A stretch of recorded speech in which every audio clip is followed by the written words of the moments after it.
¿Cómo están? Mi nombre es Alejandra Landán, soy periodista, trabajo en el Cohete a la Luna, trabajé durante muchos años en el diario Página 12.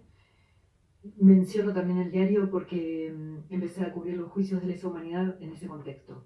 Les quería contar ahora bueno, más que contar, compartir con ustedes la experiencia de uno de los momentos de los juicios. Y que, digamos, un momento que para mí fue quizá el momento en el que hoy diría me cambió la mirada del periodismo, me cambió la vida también, ¿no? Porque entendí que lo que hacíamos primero permite recoger la experiencia, la vida y lo construido por otros y otras. Eh, y segundo, nos impulsa a caminar y a llevar como una mochila que tiene que ver también con la experiencia de otros, de otras, y que tiene que ver también con la posibilidad de que cada uno de nosotros, desde el periodismo, podamos trabajar para construir esa sociedad que todos queremos, ¿no? Una sociedad más justa, más humana, ¿no? Todavía creo que es posible trabajar, como muchos solemos decir, para el nunca más. Yo me había ido a Jujuy en ese momento porque era una de las provincias, habían empezado los juicios orales en todo el país, se estaban reanudando con muchas dificultades en algunos lugares, con menos en otros, pero sobre todo en algunos lugares del interior, en el norte, por ejemplo, costaban esos comienzos. ¿Y por qué? Porque muchas veces los jueces que estaban ahí o no querían o tenían relaciones todavía con los actores del espacio de las Fuerzas Armadas que seguían caminando en las calles y estaban libres. Pero en Jujuy además había un gran problema, que uno de los principales acusados o uno de los principales responsables de lo que había pasado en las historias que contaba la gente eran el ingenio Ledesma, que era un polo de producción y un polo de poder todavía muy importante. En la provincia que tiene, para pensar como algunos parámetros, digamos, el empleador más importante de la provincia es el Estado, el segundo empleador era en ese momento, y si no me acuerdo mal los números, era Ledesma, ¿no? ¿Y quién estaba en Ledesma? En la época de la dictadura, el dueño o el propietario se llamaba Blaquier, Carlos Pedro Blaquier. Entonces, los juicios, el juicio más importante lo tenía como responsable. No empezaba, y además no solo no empezaba, sino que había una sucesión de problemas, porque los jueces que tenían que tomar la causa no la tomaban, y se pasaban como el expediente de unos a otros. Bueno, hasta que llega finalmente, digamos, tal era la situación que en un momento la Corte Suprema decide intervenir de alguna forma, el Poder Judicial no lo dice claro, en estos términos, pero manda a un juez federal de otra provincia. Y entonces ahí, después de 40 años, esa causa empezó a arrancar. Entonces se hicieron allanamientos, fue muy fuerte, por primera vez en el ingenio, en las plantas de Jujuy, pero también en Buenos Aires, buscando papeles. Lo que había pasado allí, el hecho, digamos, ese hecho criminal, tenía que ver con un episodio que había ocurrido en julio de 1976, durante lo que se conoce o se llamó la Noche de los Apagones. Durante las vacaciones de invierno de ese julio del 76, en coincidencia con las vacaciones de invierno que tenían universitarios de Jujuy que estaban estudiando en Tucumán y que volvían a su pueblo, eh, hubo apagones en el pueblo de General San Martín, Libertad General San Martín, en la provincia, y durante esos apagones los camiones de Ledesma junto a la gendarmería pasaron a buscar a algunas personas por sus casas, las pasaron a buscar, las llevaron a los destacamentos de gendarmería para secuestrarlos. Allí los torturaron y los llevaron después a un centro clandestino, y algunos después fueron derivados a prisiones blanqueados, digamos, en prisiones ordinarias. Hubo un número todavía indeterminado de desaparecidos y desaparecidas, pero la historia de Ledesma, digamos, y de esos apagones marcó también la historia de ese pueblo, ¿no? Entonces, cuando esa causa fue retomada de alguna forma empezó a moverse a partir de la designación de este juez que les digo, que se llamaba Fernando Poviña. Bueno, viajé a Jujuy para ver un poco qué pasaba y fui a Ledesma, ¿no? Y hay una situación y un encuentro sobre el que les quería contar con una persona que yo conocí muy viejita y sobre la que escribí un texto con algunos de los testimonios de ella en ese momento y algunas de las impresiones que tuve, que me parecen importantes para pensar la relación, digamos, ¿por qué hacen eco estos juicios? ¿Por qué hoy nos importan? ¿Por qué decimos que son importantes? ¿Dónde están? ¿Dónde te hacen resonar las fibras? ¿No? Y entonces vamos a ver que lo que pasa es que cuando hay algo del presente, ¿no?, que sigue como amarrado o atado a esa historia no es pasada, sino que vuelve a hacerse presente, ¿no? Esta es una característica que tienen las coberturas en las salas de juicios, cuando uno va ahí y empieza a escuchar que hay palabras que suenan en un lado de la sala de juicio, afuera en la calle, y resuena también adentro. Bueno, y también pasó en Ledesma en ese momento. Entonces les leo algunos párrafos, si quieren, si me permiten, como para que me acompañen un poco a hacer ese recorrido, pero me parece que también está bueno porque es una forma de evocar a Rita, de homenajearla, de hacerla perdurar, de traer sus palabras. Hoy Rita falleció hace unos meses. Bueno, entonces, les leo algunos de los párrafos que escribí. Llega el primer periodo de indagatoria. Viajamos a Jujuy, mayo del 2012. Blaquier no se presenta en el juicio. Anunció a través de sus abogados que estaba haciéndose estudios fuera del país. En ese contexto, llegamos a Ledesma para reunirnos con una de las mujeres que había sido secuestrada en julio del 76, durante las noches recordadas como las noches del apagón. Como la investigación finalmente había avanzado, imaginé que esa mujer, llamada Rita Eulogia Cordero de Garnica, iba a estar alegre, contenta con la noticia, por lo menos esperanzada. Pero no fue así. Rita estaba en su casa. La casa es parte de una línea de viviendas que se había construido en la época antes del 76, lo había hecho el ingenio Ledesma, ¿no?, a todo ese bloque de construcciones, a todo ese bloque de casas.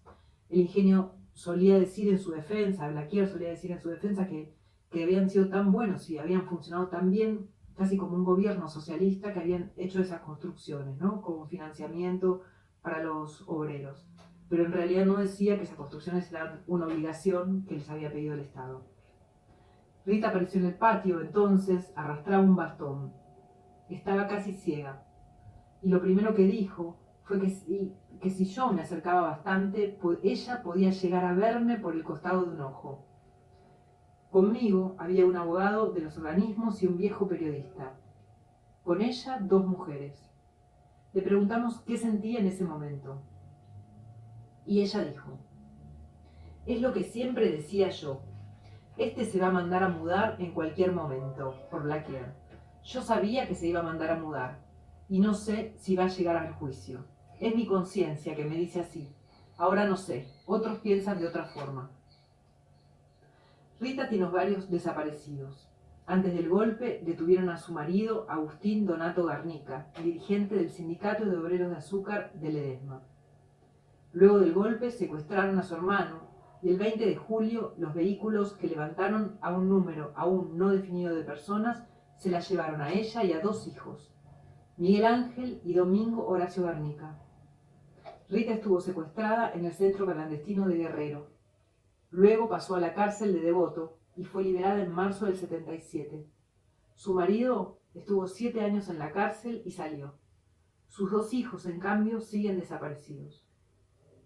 Tanto que hoy todavía es posible, hoy no, pero en ese momento cuando yo estaba ahí, todavía, esto yo no sé si lo puse en la crónica más adelante tal vez, pero era muy fuerte la sensación de que durante años se reunían en la plaza del pueblo cuando llegaba la fecha del aniversario, porque seguían esperando la vuelta de estos hijos desaparecidos, ¿no? Rita, además, es una testimoniante histórica. Declaró en el juicio a las juntas. Es una de las sobrevivientes que nunca dejó de declarar. Aportó datos, habló, pero ese día parecía vencida. Hablaba y se le caían las lágrimas. Después de tanto tiempo, decía, 36 años llevo esperando. Yo ya no puedo. ¿Por dónde no he andado? Y sola. Nunca me pasó nada. Y nunca he podido saber dónde están mis hijos. Pero yo ahora no puedo más. Les dije el otro día a los abogados que se acabó. Yo ya no salgo más. Si tengo que declarar, preséntenme todos los papeles ustedes.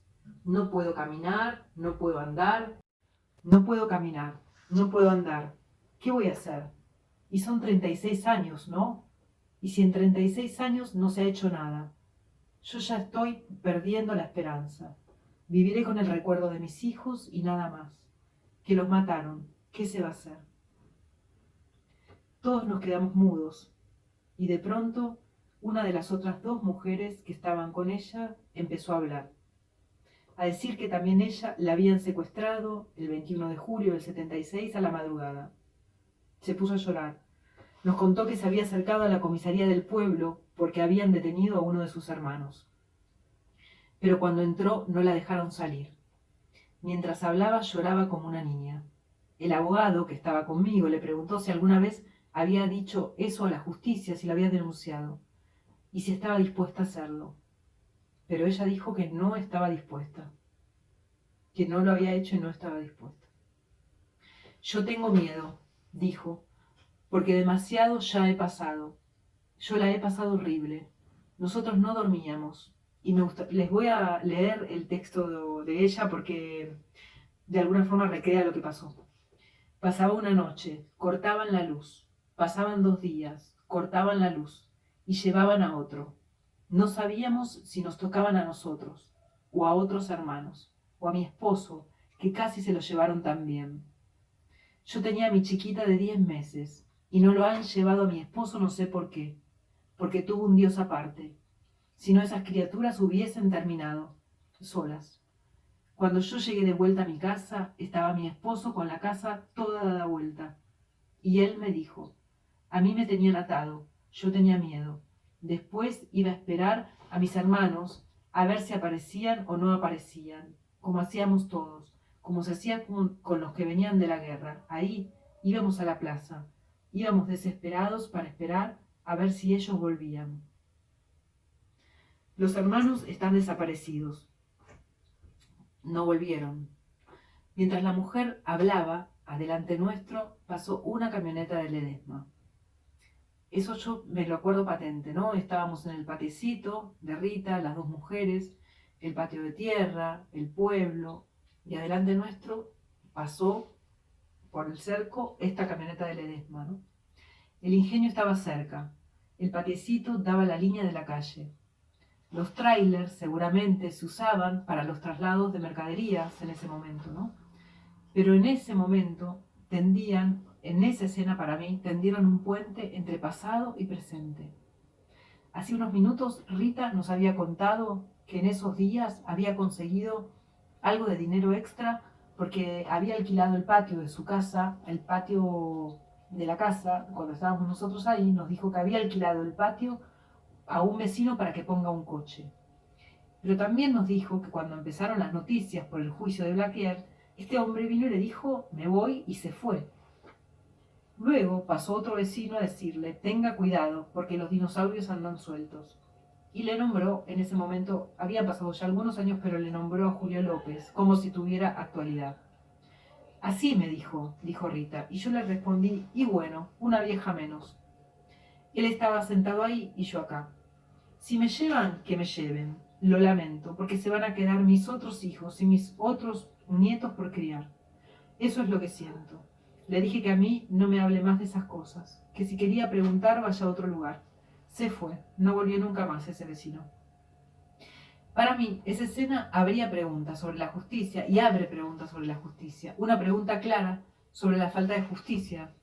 ¿Por qué esa mujer que hablaba en el espacio doméstico de una casa no podía hacerlo en el espacio público, ¿no? ¿Por qué esa mujer, la vecina, la amiga de Rita, hablaba ahí en la casa de ella, pero cuando el abogado le pregunta si estaba dispuesta a declarar, no lo hacía, ¿no? No quería, tenía miedo, o sea, seguía sintiendo miedo. Y entonces, digo, no podía hacerlo en el espacio de lo público, que como esas calles, hasta ese momento, seguían ocupadas por quienes podían ocuparlas, los camiones del ingenio Ledesma, o ese hombre vecino aventando chimentos que operaban a modo de amenaza. Esto me parece interesante, ¿no? El juicio, lo que, digamos, la escena y el encuentro con Rita, finalmente lo que provocó, lo que tuvo interesante es el miedo de esta mujer, de su vecina, la desesperanza de ella, y ese camión, ¿no? De Ledesma, por la puerta de la casa, en el patio, pasando como si todo tiempo, comprimiendo el tiempo, ¿no? Como si todo el tiempo transcurrido entre 1976, 1977 y estos episodios en los que la justicia no había llegado, se comprimiera, ¿no? No existiera, ¿no? No había justicia. Entonces, esa amenaza seguía presente.